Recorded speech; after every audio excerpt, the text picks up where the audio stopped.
RPP 1 lembar sesuai dengan Surat Edaran Kementerian Pendidikan dan Kebudayaan nomor 14 tahun 2019 tentang penyederhanaan RPP. Nah, dalam penyederhanaan RPP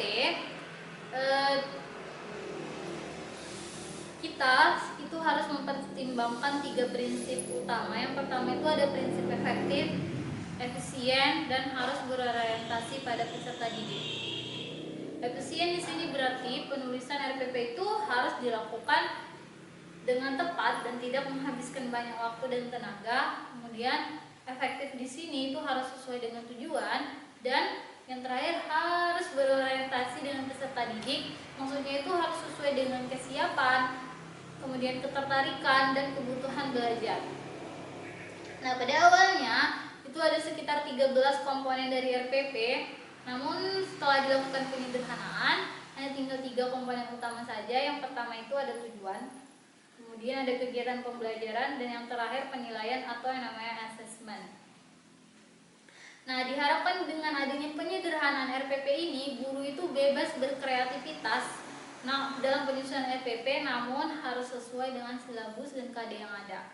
Nah, oleh karena itu di sini saya akan menjelaskan tentang bagaimana sih cara pembuatan RPP 1 lembar tadi. Kemudian bagaimana cara mengerjakannya, formatnya, dan ini dapat dijadikan sebagai referensi dalam penyusunan perangkat pembelajaran.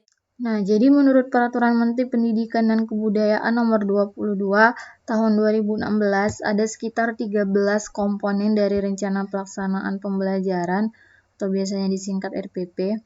Yang pertama ada sekolah, biasanya diisi dengan nama sekolah. Kemudian ada mata pelajaran, kemudian ada kelas atau semester, kemudian ada materi pokok, kemudian ada alokasi waktu, kemudian ada KI, KD, sampai yang terakhir yang ke-13 itu ada penilaian atau biasanya disebut dengan assessment. Nah, dengan adanya ke-13 komponen ini, guru akan menghabiskan berlembar-lembar kertas, mungkin puluhan atau bahkan sampai ratusan halaman, kemudian mengerjakannya juga membutuhkan banyak waktu dan menghabiskan banyak tenaga, sehingga RPP tersebut cenderung merepotkan untuk guru saat mengerjakannya. Nah, oleh karena itu, sekarang ada yang namanya penyederhanaan RPP, jadi sesuai dengan Surat Edaran Kemendikbud nomor 14 tahun 2019, 13 komponen RPP tadi disederhanakan hanya tinggal menjadi 3 komponen utama saja. Yang pertama ada tujuan pembelajaran, kemudian ada kegiatan pembelajaran, dan yang terakhir ada penilaian atau biasanya disebut assessment. Sementara komponen yang lainnya itu hanya bersifat komponen pelengkap saja. Jadi di sini saya sudah buat rencana pelaksanaan pembelajaran RPP 1 lembar. Jadi karena ada penyederhanaan RPP tadi, RPP yang banyak halaman tadi itu disederhanakan hanya menjadi beberapa lembar. Jadi dia itu tidak meski harus 1 lembar, karena dalam penyederhanaan RPP tidak ada ketentuan harus berapa halaman. Cuman dikerjakan secara sederhana aja. Nah, di sini ada sekolah. Sekolahnya ini untuk tingkat SMP, kemudian kelas atau semesternya ini kelas 8 semester 1, tahun pembelajaran 2019-2020. Mata pelajarannya saya pakai mata pelajaran yang IPA. Kemudian materi pokoknya ini struktur dan fungsi jaringan tumbuhan. Waktunya ini 13 jam 5 kali tatap muka. Nah, komponen yang pertama itu ada kompetensi dasar. Di sini ada 2 kompetensi dasar, 3.4 dan 4.4. Nah, kompetensi dasar ini bisa dilihat di silabus. Jadi, kompetensi dasar ini berisi deskripsi pengetahuan, keterampilan dan sikap yang harus dikuasai oleh peserta didik setelah peserta didik tersebut mempelajari mata pelajaran ini. Jadi dalam hal ini mata pelajaran IPA pada materi pokok, struktur dan fungsi jaringan tumbuhan. Nah, yang kedua, yang B itu ada IPK atau indikator pencapaian kompetensi. Di sini ada sekitar 10 pencapaian kompetensi. Nah, pencapaian kompetensi ini juga bisa kita lihat di silabus dan kadang-kadang beberapa buku juga telah menyiapkan IPK ini. Nah, jadi IPK ini merupakan perilaku yang dapat diukur atau diobservasi oleh guru untuk menunjukkan ketercapaian yang nantinya itu akan dijadikan sebagai acuan dalam penilaian pembelajaran. Nah, yang kecil itu ada tujuan pembelajaran. Nah, tujuan pembelajaran ini merupakan salah satu komponen utama dalam penyusunan RPP yang terbaru. Sini ada sekitar 6 tujuan pembelajaran. Jadi tujuan pembelajaran ini harus mengacu pada kurikulum 2013 dan kebutuhan peserta didik, itu yang paling utama. Nah, kemudian tujuan ini harus menggambarkan proses dan hasil belajar yang diharapkan dicapai oleh siswa sesuai dengan kompetensi dasar dan indikator pencapaian tadi. Nah, berikutnya yang keempat atau yang D itu ada materi. Jadi materinya ini struktur dan fungsi jaringan tumbuhan. Kemudian ada metode. Metodenya itu ada tanya jawab, diskusi, dan penugasan. Nah, berikutnya yang F itu ada sumber belajar. Jadi di sini saya pakai buku IPA Kemendikbud terbitan BSE. Atau sumber belajar lainnya itu yang bisa dipakai itu bisa dari internet, jurnal, LKS atau yang lain sebagainya. Nah, berikutnya kegiatan inti. Kegiatan pembelajaran.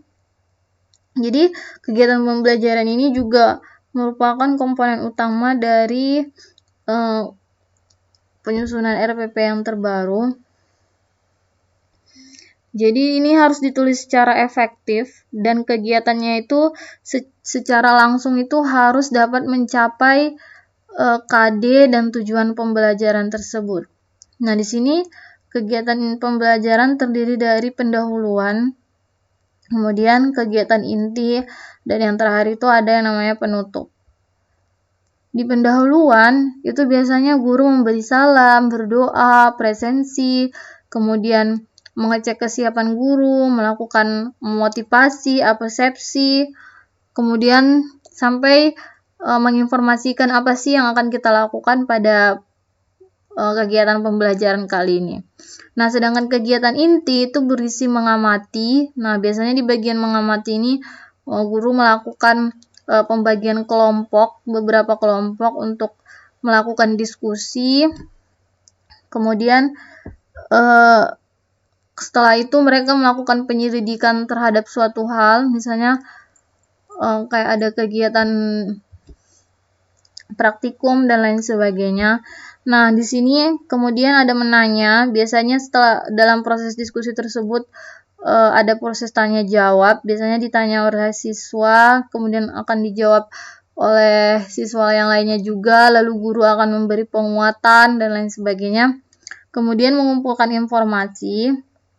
Di sini siswa dapat mengumpulkan informasi dari buku mereka, dari guru, dari jurnal yang telah mereka pelajari dan lain sebagainya.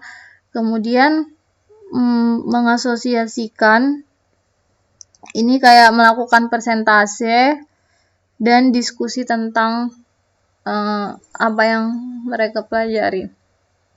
Nah, kemudian terakhir penutup. Jadi penutup ini biasanya guru atau siswa itu membuat kesimpulan atas apa yang mereka pelajari. Kemudian sampai yang terakhir itu ada doa. Nah, berikutnya yang H, yang terakhir itu indikatornya salah satu komponen utama juga yaitu penilaian. Jadi ada penilaian sikap, kemudian pengetahuan, dan penilaian keterampilan. Nah, penilaian ini harus dibuat secara sederhana, namun tetap harus memperhatikan pencapaian indikator harus memperhatikan indikator pencapaian kompetensi dan harus sesuai dengan standar penilaian yang ada. Nah, jadi ini dia RPP 1 lembar yang saya buat. Kemudian meskipun RPP ini bentuknya hanya 1 lembar kayak gini tuh, dalam proses belajar mengajarnya guru harus melakukan proses pembelajaran itu secara interaktif, inspiratif, menyenangkan, kemudian harus memotivasi peserta didik juga. Kemudian peserta didik juga harus berpartisipasi aktif. Lalu guru juga harus memberikan kesempatan kepada siswa untuk lebih kreatif lagi. Kemudian mereka juga harus melakukan sesuatunya itu sesuai dengan bakat, minat, dan perkembangannya. Demikianlah penjelasan saya mengenai tata cara bagaimana pembuatan RPP 1 lembar. Mungkin apabila banyak kesalahan, saya mohon maaf, dan mungkin teman-teman bisa menggunakan referensi yang lain. Saya akhiri dengan Assalamualaikum warahmatullahi wabarakatuh.